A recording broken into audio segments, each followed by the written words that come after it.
Syempre, to give back to the fans na bigyan sila ng magandang laban and mag-enjoy for the last. You need to fireworks out there, huh? Okay, sir. So yesterday came the tough news nga. So parang take us through lang yung syempre yung initial emotions and reactions from everyone after learning what will happen to the team na.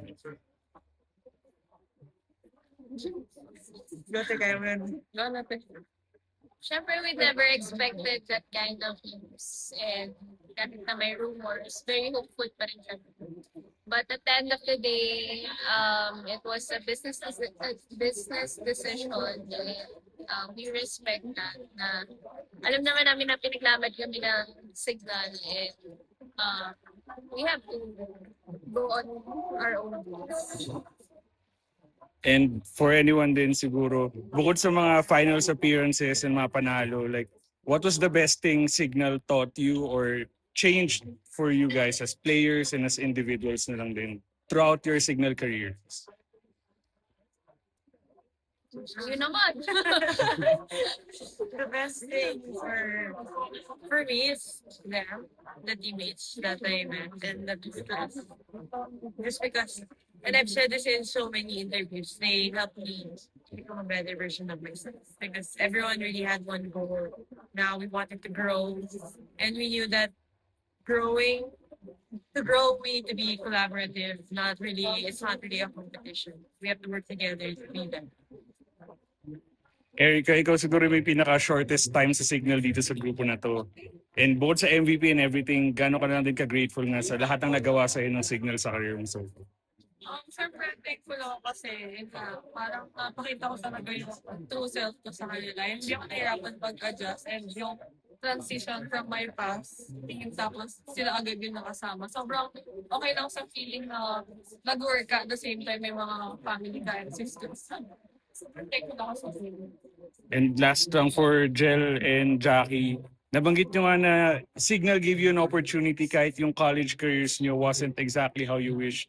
Parang gano'n lang ka-big deal yun na even though yung UAAP wasn't as easy, pero may sumugal at may naniwala pa rin sa inyong dalawa.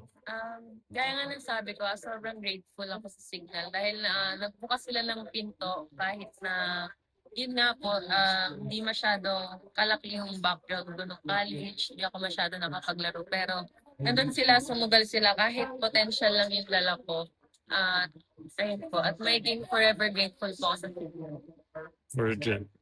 Ako naman po, ayun din, sobrang grateful ko din kasi kinuha ko ng signal din na parang di nila alam, di nila sure kung mag-perform ba ako. Pero yun nga, sinugalan ako and then sobrang pasalamat din ako sa signal kasi ang laki din ng binago ng buhay ko dahil din sa tiwala nila sa akin. Yun nga, habang buhay ako magpasalamat sa signal. Naka-LL na po siya. Nakalawag-lawag ako. Too soon to speak naman on your next moves. No? Pero paano nyo lang i-convince siya pag isipan? Siguro yung mga next na tusun sa mga For me naman na medyo matagal na sa ako, very important sa akin yung team ko. Sa susunod kong pupunta. And yun lang, parang I'm taking my time to make my decision. Kasi kumbaga, ang hirap pa rin makamove on. Kasi very fresh pa rin. And yun, talaga I'm just taking my time. Kasi hindi pa talaga nagsising nasa stage pa ako na nagpa-process pa. So, siguro kailangan ko muna pag-reflect sa past, yung mga napagdaanan, and mahanap ba ng bagong team. Siyempre doon ako sa and then, team coach ko. Same naman, I need to find a team na at this stage of my career this will help me get even further so I can grow. So that's what I'm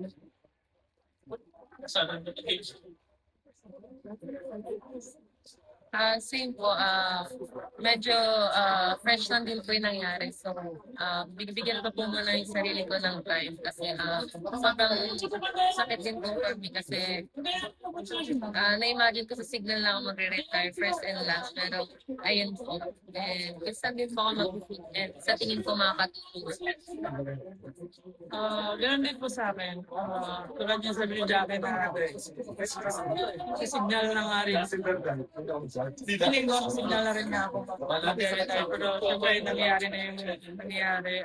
And kailangan din mag-move on. Sa ngayon,